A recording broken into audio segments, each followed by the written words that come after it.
Hi అండి. నమస్తే. తెలుగు నవలా శ్రోతలకు లక్ష్మి కథల ప్రపంచానికి స్వాగతం. భిన్న ధృవాలు అనే నవలను వింటున్నాం కదండి. ఈరోజు ఈ వీడియోలో మనం ముగింపు వినేద్దామండి. రాసిన వారు మాదిరెడ్డి సులోచన గారు, చదివి వినిపించేది పద్మిని. ప్రశాంతికి చికాకుగా ఉంది. దీపావళికి తండ్రో అన్నో వచ్చి బ్రతిమలాడుతారు అనుకుంది. పోయిన సంవత్సరానికి ఈ సంవత్సరానికి ఎంత తేడా! వారు రాకపోవడం ఒక విధంగా అసంతృప్తిగా ఉంది. హెడ్ మాస్టర్ గారింట్లో పరధ్యాసగా గడుపుతుంది. అమ్మాయి, అతని ఉత్తరం వచ్చిందా? ఎవరి ఉత్తరం పెద్దమ్మా? అదే మర్చిపోయానమ్మా, మోహన్ది. గతుక్కుమంది. రాలేదు. మంచివాడే. కార్తీకం ప్రవేశించింది. మరెప్పుడు ముహూర్తం పెడతాడు? ముహూర్తమా? తెల్లబోయింది ప్రశాంతి. అప్పుడు కానీ గుర్తుకు రాలేదు ఆ రోజు మన్మోహన్ అన్న మాటలు. ఈ ముసలివారికి అవసరమైన విషయాలలో మతిమరుపు ఎక్కువ, అనవసరమైన విషయాలలో ఆసక్తి ఎక్కువ. తప్పించుకునే దారేది? ఈ వృద్ధురాలికి ఏం జవాబు చెబుతుంది? మన్మోహన్పై అంతులేని కోపం వచ్చింది. ఈ కాలపు పిల్లలే ఇంత, ఏదీ జ్ఞాపకం ఉండదు. ముసిముసిగా నవ్వుకుంది. ఆ రోజు మధ్యాహ్నం ఆఫీసులో హెడ్ మాస్టర్కు సహాయం చేస్తుంది. పెబిల్స్ రిపోర్ట్స్ అన్నీ చేస్తుంది. ఏమా, ఇంకో టీచర్ని పంపమని రాయనా? మీరు అవసరం అనుకుంటే రాయండి. మరి వివాహం తర్వాత అబ్బాయి నిన్ను ఇక్కడే ఉంచుతాడా? నువ్వు వదలగానే ఈ ఊరు రావడానికి ఎవరు సిద్ధంగా ఉంటారు? భగవంతుడా అనుకుని ఆయన్నే చూడసాగింది. అతను కళ్ళజోడ సవరించుకున్నాడు. ఈ ఊరు నేను పుట్టి ఎరిగిన ఊరమ్మా. ఏ గొప్ప కార్యం చేయలేకపోయినా ప్రాణం ఉన్నంత వరకు ఈ ఊరికి నా చేతనైనంత చెయ్యాలని, ఈ అమాయకులు పెద్ద పదవులు అలంకరించకపోయినా ఏదో వడ్డీ వ్యాపారస్తులచే మోసపోకుండా ఉండాలని. మీరు ఇప్పుడే ఏం ఆలోచించకండి, తర్వాత చూద్దాం అన్నది నిజం చెప్పలేక. నువ్వు చూద్దామంటే నాకు నిశ్చింత. నీ సహాయం ఈ జన్మలో మరవలేనమ్మా. అలా అనకండి మాస్టారు. మీరు తండ్రిలా కాపాడకపోతే ఈ ఊళ్ళో నేను ఒంటరిగా ఉండగలిగేదాన్నా? మనము ముఖం చూసుకున్న గడియ మంచిది. ఆయన నవ్వారు. ఇప్పుడెలా? సాయంత్రం అన్యమనస్కంగా ఇంటికి వస్తుంది. సీతాలు తండ్రి కనిపించాడు. ఎన్నడూ లేంది చిరునవ్వు నవ్వాడు. నమస్కారం పంతులమ్మా. నమస్తే. ఈ నెలలో మీ పెళ్లి కాబోలు. అతన్ని ఈ ఊరికే బదిలీ చేయించుకోమనమ్మా. మీరు వచ్చిన దగ్గర నుండి మా పిల్లలు బడికి ఏలకపోతున్నారు అన్నాడు. అలాగే అంది ఏడవలెక్క. భగవంతుడా, ఇదేం పరీక్ష? ఒకరిని ఒకరు ద్వేషించుకునే మా మధ్య ఈ ప్రేమాంకురం ఎలా అయింది? పోనీ వెంటనే టెలిగ్రామ్ ఇచ్చి తన వివాహానికి సుముఖంగా ఉన్నానని తెలిపితే? ఆమె ముందు ఎన్నో దృశ్యాలు కదిలిపోయాయి. వివాహం వైభవంగా అయిపోయింది. ఎంతో ఆనందంతో దగ్గరగా వచ్చాడు మోహన్. చూడు ప్రశాంతి, విజయం నాదే. అబ్బా, ఏమిటి తలనొప్పి? ఏది, నన్ను చూడనివ్వండి. ఆతృతగా నుదురు నొక్కింది. అతని అరుపులకు అందరూ వచ్చారు. ఎవరో డాక్టర్ దగ్గరకు పరిగెత్తారు. అప్పటికే అతని అరుపులు తగ్గాయి. డాక్టర్ చూసి సారీ అన్నాడు. అరుణ ఆడపులిలా వచ్చింది ముందుకు. రాక్షసి, మా అమ్మను పొట్టన పెట్టుకున్నావు. నీది నష్టజాతకం అని చెప్పలేదు? మా అన్న పోయాడు అంటుంది. కాదు, అబద్ధం. కాదు కాదు విపరీతంగా ఆయాసపడుతూ అరిచింది. అమ్మాయి ప్రశాంతి. ఆతృతగా హెడ్ మాస్టర్ భార్య భుజాలు పట్టి కుదుపుతుంది. తెలివి తెచ్చుకుని చూసింది. తను ఇంటి వసారాలో ఉంది. ఏమిటి పెద్దమ్మా? నువ్వే చెప్పాలి. అయ్యో, ఎంత చెమట పట్టిందో ఇంత చలివేళలో. ఆవిడ దగ్గరకు తీసుకుని పౌటతో చెమట అద్దింది. వరండాలో కూర్చున్నాను. రావడవే తూలుతూ వచ్చావు. ఇంటి ముందుకు వస్తూనే కాదు, అబద్ధం అంటూ అరిచావు. ఎందుకో భయం పెద్దమ్మా అంది అమాయకంగా. ఏ దారి నుండి వచ్చావు? ఆలయం వీధి నుండి. మళ్ళీ ఆ దారిని రాకు. మీ పెద్దనాన్నకు చెబుతాను. ఇద్దరు కలిసి వెళుదోరు. ఆలయం వీధిలో కంసాలమ్మాయి అధ్వానంగా చచ్చింది, దెయ్యం అయింది అంటారు. పో పెద్దమ్మా. తన పిచ్చి ఆలోచనకు నవ్వుకుంది. ఇలాంటివి నమ్ముతావా? నమ్మొద్దు అనుకున్నాను, కానీ నిన్ను చూశాక నిజమే అనిపిస్తుంది. పట్టపగలే అంతలా భయపడిపోతారా? నిజం చెప్పినా కష్టమే, చెప్పకపోయినా కష్టమే అనుకుని ఆమెకు దూరంగా జరిగి ఇంట్లోకి వెళ్ళింది. టీ కాచుకుని తాగుతుండగా ఓ మనిషి వెంట పెట్టుకుని వచ్చిందా వృద్ధురాలు. రా తల్లి, అసలే ఎర్రపచ్చని పిల్లవు అన్నది. ప్రశాంతి అర్థం కానట్టు చూసింది వారి వంక. మంకన్న ఇతను ఎలాంటి గాలి సోకినా నిమిషంలో నయం చేస్తాడు అంది. నాకు గాలి లేదు, ధూళి లేదు పెద్దమ్మా అంది విసుగ్గా. ఈ కాలం పిల్లల సంగతి నాకు తెలీదు. బలవంతంగా బయటకు లాక్కు వచ్చింది. మంకన్న కూర్చోమన్న చోట నట్టింట్లో కూర్చుంది. అతను ఏవేవో పొగవేశాడు, మంత్రాలు చదివాడు. దయ్యం ఏమిటో గాని పొగకు ఉక్కిరి బిక్కిరి కాసాగింది. అరగంట తర్వాత అతను లేచాడు. అయిందా? కోపంగా అడిగింది. కోపం ఎందుకు అమ్మాయి గారు? ఒక తుమ్ము వచ్చిందా చూడండి. వాడు గర్వంగా నవ్వాడు. అవునే అమ్మాయి, అది పెద్దావిడ. నా కట్నం ఇప్పిస్తే వెళ్ళిపోతానమ్మా. అతను తన సంచి కట్టడం మొదలుపెట్టాడు. మంత్రాలకేమో గాని అతని రూపు, ఒంటి వాసనకు మాత్రం దెయ్యం ఉన్నా పారిపోతుంది. 1 కిలో బియ్యం రూపాయి తెచ్చిందామె. ప్రశాంతికి కోపం వచ్చింది. ఇంత మాత్రానికి అంత ఖర్చా? నువ్వు ఊరుకో అమ్మాయి, నీ ప్రాణం కంటే ఈ ఖర్చు ఎక్కువేం కాదు, ఆవిడ కసిరింది. మంకన్న లేచాడు, మళ్ళీ కూర్చున్నాడు. నస్యం పట్టిస్తూ హెడ్ మాస్టర్ వచ్చాడు. భార్య ద్వారా జరిగింది తెలుసుకుని చాలా విచారించాడు. అమ్మా, అమ్మాయి గారి చీర జాకెట్టు నాకే వస్తాయి, మంకన్న నెమ్మదిగా అన్నాడు. అదేం? ఆవిడ నోరు వెళ్ళబెట్టింది. మీకు తెలియనిదేముంది తల్లి, గాలి తిరగబెడితే నన్ను అనొద్దు, మంకన్న ఉచ్చు బిగించాడు. నీ ఆశగోలా? ఆవిడ విసుక్కుంది. ఇంకో చీర కట్టుకుని అది తీసుకురా తల్లి. ఇది కొత్త చీర పెద్దమ్మా. ఏం చేద్దాం? ఆ అంట్ల వెదవ ఆ ముక్కు చెప్తే పాత చీర కట్టి విద్దును, త్వరగా రా అన్నది. తప్పదు అనుకుని బట్టలు మార్చుకుని వచ్చింది. కొత్త చీర జాకెట్టు తీసుకుని తృప్తిగా బొజ్జ నిమురుకుంటూ వెళ్ళిపోయాడతను. రేపటి నుండి నా కోసం ఆగమ్మా. హెడ్ మాస్టర్ గారి మాటలకు తలూపి వచ్చింది. తన ఊహ ఎంత ప్రమాదం తెచ్చింది. 2 రోజులలో మరో 10 మంది అడిగారు. ఈ ఊరు విడిచిపోవడం తప్ప గత్యంతరం లేదు అనుకుంది. అక్క, ఏం ముత్యాలు? చదువుతున్న పుస్తకం పెట్టిపై పడేసి లేచి కూర్చుంది. నేను నీ పెళ్ళికి వస్తానక్క.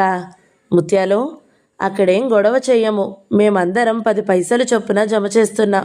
నీకేమైనా కొందామని. ప్రశాంతికి మతిపోసాగింది. ఇక లాభం లేదు. వికారాబాద్ వెళ్ళి తనను అక్కడ నుండి మార్చమని అడగాలి. ముత్యాలను పంపి హెడ్ మాస్టర్ దగ్గరకు వెళ్ళింది. రామ్మా. ఏమే, అమ్మాయి వచ్చింది. పెద్దమ్మతో కాదు మాస్టారు, మీతో మాట్లాడాలని వచ్చాను అన్నది. చెప్పమ్మా. రేపు నేను వికారాబాద్ వెళ్ళాలండి, సెలవు కావాలి అన్నది. జీతం గురించేనా? నేను ఇస్తూనే ఉన్నాను కదమ్మా. జీతం రాగానే తీసుకుంటాను. ఒక్కొక్కరికి 6 నెలలు పడుతుందమ్మా. ఇతనికి ఉన్న విషయం చెబితే అనవసర చిక్కులు. ఎలా? ఏం చెయ్యాలి? ఒకటే ఆలోచన. సరే ప్రయత్నించమ్మా, తప్పేం లేదు అన్నారు. అమ్మయ్య అనుకుంది. తను అక్కడ నుండి పారిపోవాలి. అదే ఉత్తమమైన మార్గం. మర్నాడు వికారాబాద్ ప్రయాణం అవుతుండగా కవరు తెచ్చింది లచ్చమ్మ. అది అందిస్తూ ముసిముసిగా నవ్వింది. అపరిచితమైన దస్తూరి విప్పి ఆశ్చర్యపోయింది. మన్మోహన్ ఉత్తరం. వివాహానికి ఆహ్వానించే శుభలేఖ. తను అతని దస్తూరి ఎప్పుడు చూసిందని ఆత్రంగా విప్పింది. అరుణ పెళ్లి పత్రికలాగే చాలా సింపుల్గా ఉంది. వధువు స్థలం పేరు ఇవ్వలేదు. 18వ తారీఖున జరుగున వివాహము. తేనీటి విందుకు రమ్మని ప్రార్థన. అంతే. కింద ఒక పక్క టైము, రెండో పక్క అతని పేరు ఉన్నాయి. వణుకుతున్న చేతులతో ఉత్తరం విప్పింది ప్రశాంతి. ప్రశాంతి, నీ సలహా ప్రకారం ఒంటరితనం పోగొట్టుకోవాలని వివాహం చేసుకుంటున్నాను. వివాహం తప్ప నేను ఏది కోరినా కాదని ప్రమాణం చేశావు, గుర్తుందా? అందుకే నా వివాహానికి ముఖ్య అతిథివి నీవే. నీవు తప్పక ఉదయం బండిలో రావాలి. నేను స్వయంగా వచ్చి వివాహం జరిగే చోటుకు తీసుకువెళ్తాను. నా ఈ కోరికే చెల్లిస్తావు కదూ? నీ మను. నా మను కాదు అని హృదయం గోల పెట్టింది. అతి కష్టం మీద ఇల్లు చేరింది. అదృష్టం ఏమంటే బయట ఎవరూ లేరు. గదిలోకి వెళ్ళి కరువు తీరా ఏడ్చింది. తను మన్మోహన్ను పోగొట్టుకుంది. 4 రోజుల్లో 96 గంటలలో అతను పరాయి సొత్తవుతాడు. అతని వివాహం చూడగలదా? వెళ్ళక తప్పదు. అతనికి మాటిచ్చింది. సాయంత్రం అయ్యిందే తెలియలేదు. ప్రశాంతి వికారాబాద్ నుండి రాలేదా? ఇంకా రాలేదండి. చీకట పడింది. ఆఖరి బస్సు వచ్చిందా? నాకు తెలీదు. కుర్రాడిని పంపాను. ఎవరైనా తెలిసిన వాళ్ళు ఉన్నారన్నట్టు చెప్పిందా? లేదు. మీరు మరీ పనియావ మనుషులండి. లచ్చమ్మను తోడు పంపరు. హెడ్ మాస్టర్ దంపతులు మాట విని విధిలేక బయటికి వచ్చింది. నువ్వొచ్చావా అన్నారు ఇద్దరు. నేను వెళ్ళలేదు. నా ఆరోగ్యం బాగుండలేదు. ఆదివారం హైదరాబాద్ వెళ్తున్నాను అన్నది. ముఖం అలా వచ్చిందే. ఏం లేదు, తప్పించుకుంది. వారు మరో రకంగా అనుకున్నారు. అతను ఉత్తరం రాయలేదు. ఆ దిగులేమో అందావిడ. అతను కావచ్చు అని తలూపాడు. రాత్రింబవళ్ళు ఒకటే ఆలోచన. చివరకు మన్మోహన్ తృప్తి కోసం వెళ్ళడానికే నిశ్చయించుకుంది. నాంపల్లి స్టేషన్లో బండాగింది. ప్రశాంతి గుండెలు కొట్టుకోసాగాయి. జనం కిటకిటలాడుతున్నారు. అందరిలోనూ ప్రత్యేకమైన రూపం మన్మోహన్ది. ఆమెకు చెయ్యి ఊపాడు. అతను ముందు తన బేలతనం ప్రదర్శితం కారాదని నిగ్రహించుకుని బండి దిగింది. అతను చిరునవ్వుతో స్వాగతం పలికాడు. ఆ రోజు మరీ ప్రత్యేకంగా కనిపించాడు. తెల్లని దోవతి లాల్చీలో మళ్ళీ మళ్ళీ చూడాలనిపిస్తుంది. కళ్ళల్లో కాంతి చెంపలపై పడి ఆకుపచ్చని జడలీనినట్టు భ్రమ కలగజేస్తుంది. సామాన్లున్నాయా? ఓహో అన్నది. పద. అతని వెనకాలే బయటికి వచ్చింది. కొత్త కారుంది. దానికి సన్నగా పూలదండలున్నాయి. ఎవరిది కారు? అరుణ భర్తది. మరో గంటలో ముహూర్తం ఉంది. ఏర్పాట్లు చూడకుండా నా కోసం వస్తే అందరూ ఏమనుకుంటారు? ముఖ్యంగా ఉమా అన్నది కారులో కూర్చుంటూ. అతను వెళ్ళి స్టీరింగ్ తీసుకున్నాడు. అంతా అత్తగారింటి వారే తయారు చేస్తున్నారు. నా పని పెళ్లి కూతురికి 3 ముళ్ళు వేయడమే నవ్వుతూ అన్నాడు. తనే కాదని అంది. అంత మాత్రాన బాధ ఉండదా? అతను అలా నవ్వుతాడే. అతనికేం అనిపించడం లేదా? కారు వెళ్ళి ఖైరతాబాద్ హనుమాన్ మందిరం ముందు ఆగింది. అక్కడ చాలా ప్రశాంతంగా ఉంది. ఈ పరిసరాలకు నీ రాక తెలుసు. చిలిపిగా నవ్వాడు. అందుకే ప్రశాంతత అన్నట్టు చూశాడు. ప్రయాణం కులాసాగా జరిగిందా? తిరిగి చూసింది. అరుణ ఉమా నిల్చుని ఉన్నారు. వారికి కొద్ది దూరంలో ఏవో పనులు పురమాయిస్తూ అరుణ భర్త ఉన్నాడు. మన్మోహన్ ముఖ్య స్నేహితులు సునందక్క, బావ ఉన్నారు లోపల. ఉమకేసి చూసింది. ఆమె నవ్వింది. మన్మోహన్ను గెలిచానని కాబోలు నవ్వు అనుకుంది. ఉమా అరుణ ఒకే రకంగా తయారయ్యారు. ఆరెంజ్ బార్డరున్న కంచిపట్టు చీరలు కట్టుకున్నారు. పగడాల నెక్లెస్లతో చూడ కళ్ళు చాలవు అనిపించేలా ఉన్నారు. కాబోయే వదిన మరదళ్ళలో ఐరి అనుకుంది. రా మన్మోహన్ పిలిచాక వారిని అనుసరించింది. ఏమో ఏ మరదలా, నువ్వేనా అని అనుమానంగా ఉంది. గలగలా నవ్వుతూ సునంద అక్క వచ్చింది. ఎందుకో అనుమానం. ఆడపులిలా గర్జించే అమ్మాయివేనా అని. వదినగారు, నా సంగతేమో గాని నీవు చాలా సంతోషంగా ఉన్నావు. మీ సోదరుడు ఆడబిడ్డ కట్నం దండిగా ఇస్తున్నాడేమిటి? లేని ఉత్సాహం తెచ్చుకుని అడిగింది. అసలు 3 ముళ్ళు పరే వరకు వాడికే టికానా లేదు. నాకేం ఇప్పిస్తాడు? పద పెళ్ళికి. ఇలా సాదాగా ఉంటావా? ఉంటే భోజనం పెట్టవా? ఓహో నవ్వుతో లాక్కుపోయింది. మండపం దగ్గర ఏదో అంటున్నాడు మన్మోహన్. ఉమా విరగబడి నవ్వుతుంది. వాళ్ళిద్దరూ చాలా సన్నిహితంగా నిల్చున్నారు. ఇంకా కొన్ని గంటలు ఆగలేరు కాబోలు. బడాయి కాకపోతే నాకు చూపించాలనా? కసి, రోషం, ద్వేషంతో మనసు ఊగిపోతుంది. హఠాత్తుగా ఇద్దరు ప్రశాంతిని చూశారు. అదే చెరగని నవ్వుతో మన్మోహన్ చూస్తున్నాడు. ఉమా తనను తాను సంభాళించుకున్నది. రా ప్రశాంతి, బట్టలు మార్చుకుందో గాని. ఎవరన్నా అడిగితే పని మనిషిని చెప్పు.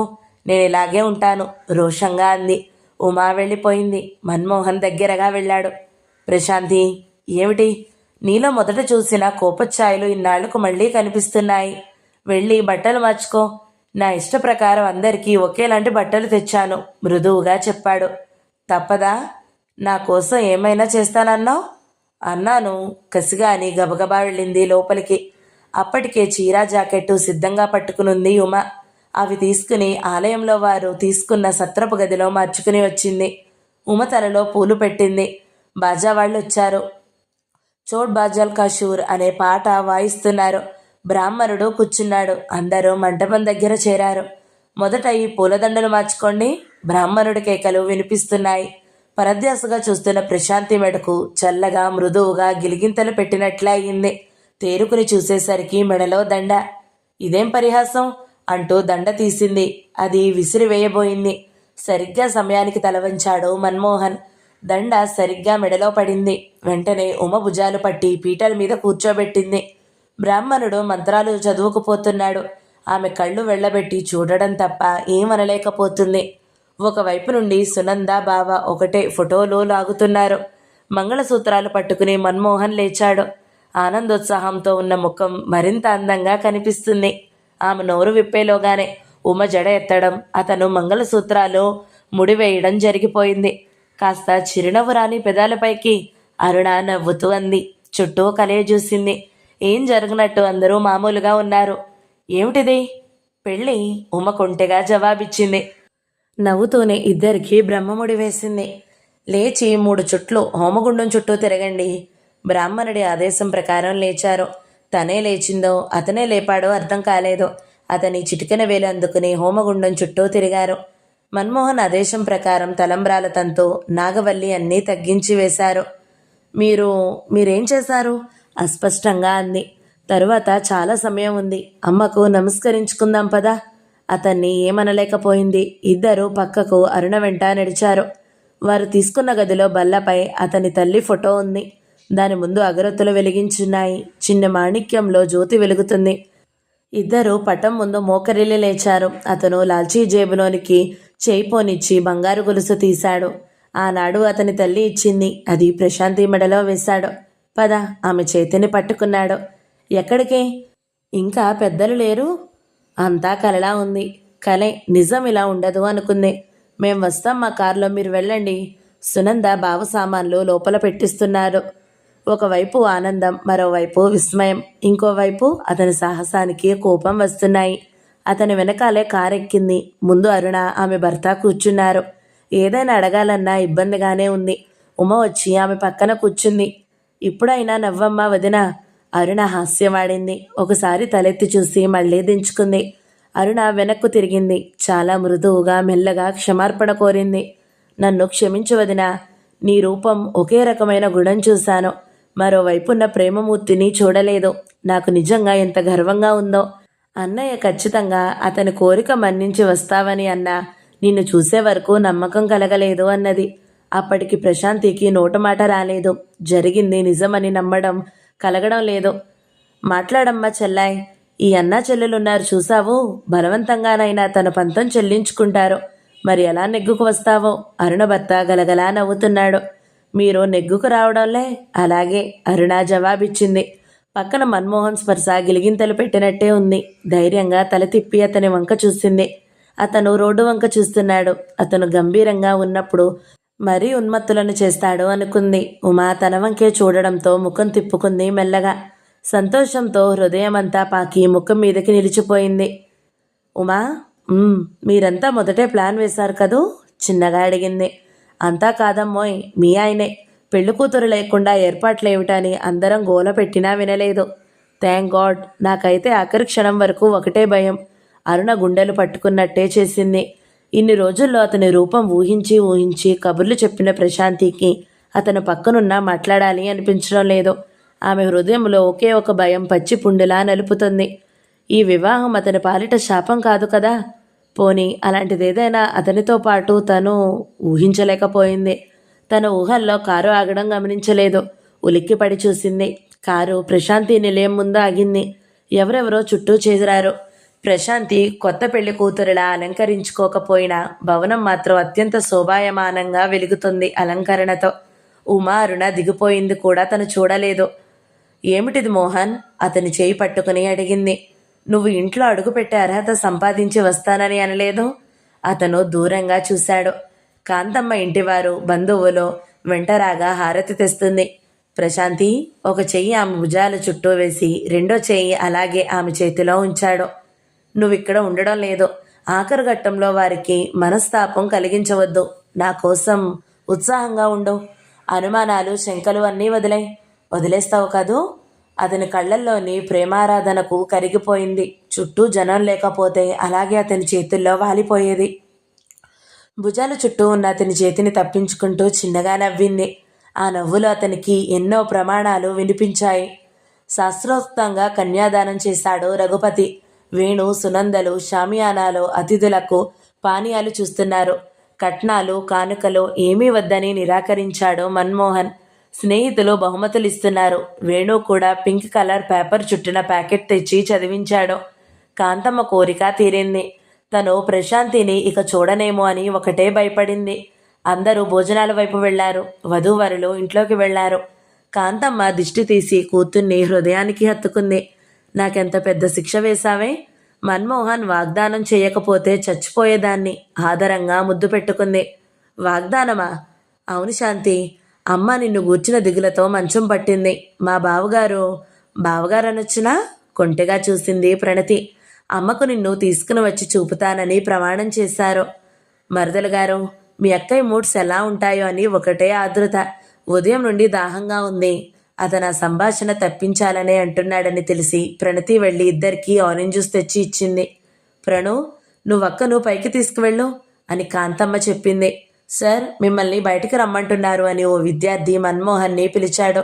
అక్క చెల్లెళ్ళు కబుర్లు చెప్పుకుంటూనే ఉన్నారు. ప్రణతి చెప్పే విషయాలు విస్మయంగా వింటుంది. నాకు ఈరోజు చాలా సంతోషంగా ఉంది, అక్క జడలో పూలు పెడుతూ అన్నది. ప్రణతి కళ్ళల్లో నీళ్లు నీడలు కనిపించాయి. దగ్గరకు లాక్కుంది. ప్రణు, ఇదిగో శాంతి, ఈ చీర మన్మోహన్ నీ కోసం ఇష్టపడి కొన్నారు. బీరువా నిండా కొత్త చీరలే. ఇవన్నీ ఎవరు కొన్నారు అంది. మేమే. ఈ రెండూ మాత్రం మీ ఆయన సెలక్షన్ అన్నది. అందులో తేలికగా లేత గులాబీ రంగులో ఉన్న చీర ప్రశాంతికి చాలా నచ్చింది. చీర మార్చుకో అని గదిలో పడిన పూలు తీసి ఏరసాగింది. చుట్టూ కలయజూసింది. తన గది కాదన్న భ్రమ కలుగుతుంది. ప్రణతి పని అని తెలిసిపోయింది. శాంతి, అతని మాటలు నమ్మి నిన్ను అవమానించానే, అవేం మనసులో పెట్టుకోకు. ప్రణు, చెప్పవే, నాదో కోరికే, తీరుస్తావా? అడగవే, ప్రాణాలు కావాలన్నా ఇస్తాను. ప్రాణాలు నాకెందుకే? పోయిన ఉత్సాహం, ఆనందం తిరిగి వచ్చాయి. మరేం కావాలి? ప్రశాంతి చెల్లెల వంక తిరిగింది. ఇద్దరి ప్రతిబింబాలు ఎదుటి అద్దంలో కనిపిస్తున్నాయి. ప్రశాంతి చెల్లెలుగా ఉంది. ప్రణతి అక్కలా కనిపిస్తుంది. మనిషిని విచారం ఇంతగా కృంగదీస్తుందా? చెల్లెల భుజాలపై చేతులు వేసింది. పరీక్షగా చూసింది. ఏది కావాలన్నావు? అడిగాక నిరాకరిస్తే? ఒట్టు అంటున్నానుగా. ప్రణు, తప్పు చేయడం మానవ నైజం. అది తెలుసుకోవడం మానవత్వం ఉన్న మనుషుల లక్షణం. రేపు నువ్వు విద్యాసాగర్కు ఉత్తరం రాయి. శాంతి, కాదే, నీ అక్కగా అడుగుతున్నాను. జరిగిన దాంట్లో నా పొరపాటు ఉంది. శాంతి. ప్రణతి సజల నయనాలతో అక్క భుజం మీద వాలిపోయింది. అప్పుడే లోపలికి వచ్చిన మన్మోహన్ వారిని అలా చూసి ఏదో గంభీరమైన చర్చే జరిగిందని ఊహించాడు. ప్రశాంతి కళ్ళల్లో నీరూరింది. భర్తను చూసి ప్రణతిని దూరం జరిపింది. ఏమిటి? ఏం జరిగింది ప్రణతి? బావా, నువ్వు అదృష్టవంతుడివి. మా అక్కని కాదు గాని ప్రశాంతి లాంటి స్త్రీ దొరకడం ఎంతో అదృష్టం. నిజం ప్రణతి, ఈ సంతోష సమయంలో ఒకే ఒక వెలితి అందరినీ బాధిస్తుంది. గతం మర్చిపోలేనంత భయంకరమైనదేం కాదు. మగవారి బలహీనతలు స్త్రీ విశాల హృదయంతో అనాదిగా క్షమిస్తూనే ఉన్నారు. వద్దు బావా, అంతంత పెద్ద మాటలు వద్దు. నా కోసం కాకపోయినా రేపు ఈ లోకంలోకి వచ్చే శిశువు కోసమైనా అతనితో రాజీ పడక తప్పదు. మన సంఘం ఇంకా భర్తను విడిచిన స్త్రీలను విశాల హృదయంతో అర్థం చేసుకునేంత పరిణితి చెందలేదు. ఆమె కళ్ళమ్మట నీరు కారింది. చనువుగా ముందుకు వంగి కన్నీరు వత్తాడు మన్మోహన్. వస్తానే అనుకుంటూ త్వరగా గదిలో నుంచి వెళ్ళిపోయింది ప్రణతి. ప్రశాంతి చెల్లెలు వెళ్లిన దిక్కే చూస్తూ నిలబడింది. భుజంపై భర్త బలమైన చేయి పడగానే ఇటు తిరిగింది. ప్రశాంతి, అతని పిలుపు ఎప్పటికన్నా మధురంగా ఉంది. ఊ అన్నది. అతను ఆమెను దగ్గరగా తీసుకుంటూ తలుపులు వేశాడు. మీ అన్నయ్య బహుమతి ఏమిటో తెలుసా? తెలుసు అన్నట్టు నవ్వింది. ఆ నవ్వులో మునుపటి కొంటెతనం, చురుకుతనం కనిపించాయి. చెప్పు చూద్దాం. ఏ 25,000కో చిక్కయి ఉంటుంది. కాదు, 50,000కు అన్నాడు. అతని నుండి దూరం జరిగి సీరియస్గా జానతో అతని పొడుగు కొలవసాగింది. ఆమె భావం గ్రహించినట్టే అతను నవ్వాడు. ఏం లాభం? అడుగుకు 10,000 కూడా గిట్టుబాటు కాలేదు. ఇద్దరి నవ్వులతో గది నిండిపోయింది. తిప్పి ఇస్తే బావుండదు. ఏం చెయ్యాలి? మీ పేరున డిపాజిట్ చేయండి. ప్రశాంతి, తప్పేముంది? ఇవ్వలేమని ఏడ్చేవారిని పీడిస్తే తప్పుగాని సంతోషంగా ఇస్తున్నారు. అయినా నా ఆశయాలకే విరుద్ధం అన్నాడు. ఆమె ఏమనకుండా ఆలోచిస్తుంది. మంచంపై కూర్చుంది. అతను వెళ్ళి పక్కనే కూర్చుని ఆమెను లాగాడు. అతని వడిలో పడింది. ఏమిటి ఆలోచిస్తున్నావు? ముందుకు వంగాడు. మగవారిని గూర్చి. ఏమిటో, స్త్రీ తాను వరించిన పురుషుని కోసం తన ఆశయాలను, అభిరుచులను చంపుకుంటుంది. పురుషుడు? ఆ పైన ఆమెను మాట్లాడనివ్వలేదు. ఇద్దరూ మైమర్చిపోయారు. చాలాసేపు అలాగే ఉండిపోయారు. అతను లేచి కూర్చున్నాడు. అందరి సంగతేమో గాని నీవు మాత్రం అతన్ని అనుకరించి వెక్కిరించింది. మీకోసం ఉంటాననుకున్నారు కాబోలు. హెడ్ మాస్టర్కు నేను మాటిచ్చాను, రేపు వెళ్తాను అన్నది. రేపు నీకంటే ముందే మా బంధువుల అబ్బాయి వెళ్ళి నీ ఉద్యోగంలో జాయిన్ అవుతున్నాడు. ఏమిటి? లేవబోయింది. ఈ ఏర్పాట్లు అన్నీ చేశారా? నేను రాకుంటే తెలిసేది. అందమైన సమయంలో వాదనలెందుకు? నాకు నిశ్చయంగా తెలుసు నా కోసం వస్తావని. మరింత దగ్గరగా జరుపుకున్నాడు. అది నా బలహీనత కాదు, నా అదృష్టం. ఏదైనా రేపు ఒకసారి వెళ్ళి ఆ దంపతులను చూసి ఆశీస్సులు పొంది రావాలి. వారే లేకపోతే పల్లెలో అమ్మాయి గారికి ఇంకా తెలియదు కాబోలు. వారు నా చిన్నప్పటి గురువులు. నీవు ఊరు చేరే లోపలే నీ గూర్చి వార్తలు అందాయి. అతను కొంటెగా చూశాడు. ఆమె కళ్ళు గర్వంగా మెరిశాయి. తన 2 చేతులు అతని మెడ చుట్టూ వేసి నిశ్చింతగా కళ్ళు మూసుకుంది. అతను ఆలోచనలో పడిపోయాడు. ఒకరోజు స్నేహితులు చేసిన ఛాలెంజ్ గుర్తుకు వచ్చింది. మరో జన్మ ఎత్తిన ప్రశాంతికి దగ్గర చేరలేవని, ప్రశాంతి ఇలా తన వడి సమస్తం అర్పించి నిశ్చింతగా ఉందని తెలిస్తే ఏమనుకుంటారో. చక్కటి చిరునవ్వు వెలిసింది అతని పెదవులపై. అతని కళ్ళు విజయగర్వంతో మెరిశాయి. భిన్న ధృవాలు నవల సమాప్తం. ఈ వీడియో మీకు నచ్చినట్లయితే లైక్ చేయండి, షేర్ చేయండి, మంచి కమెంట్ పెట్టండి. ఎవరైనా మొదటిసారి మన ఛానల్ని చూస్తున్నట్లయితే సబ్స్క్రైబ్ చేసుకోండి. మరొక మంచి నవలతో మీ ముందుకు వస్తాను. అంతవరకు సెలవు. నమస్తే.